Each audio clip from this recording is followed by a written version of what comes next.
You mad, bro?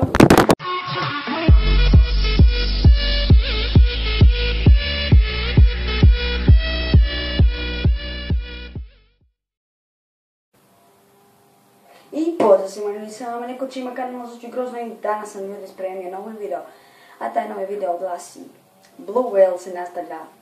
Da, nije obrisan. Jedna stvar je bila što sam ja saznao neki dan, to je Šukije bio snimio video, još mi je bio rekao u ŠK u školi da je to bila fake aplikacija, znači da imali smo iste zadatke, mada je to bilo nemoguće, mislio sam da je bilo moguće, ali nemoguće, kujete. Nemoguće. A i sad sam dobio od njega link, mislim od prijatelja, daj mi link prave aplikacije koja još uvijek nije skinuta od strane Google-a, kako kažem skinuta, mislim ovo prisadila od Google-a, još uvijek se može i zaigrati, ako želite da zaigram, ostavite mi 5-10 lajkova, ne 10, 20, 30, 40, 50, da, 50 lajkova mi ostavite, pa ćemo krenuti da igramo iz početka sve, a mi idemo You mad, bro? Oh, Jesus Christ! Oh, fuck! Oh.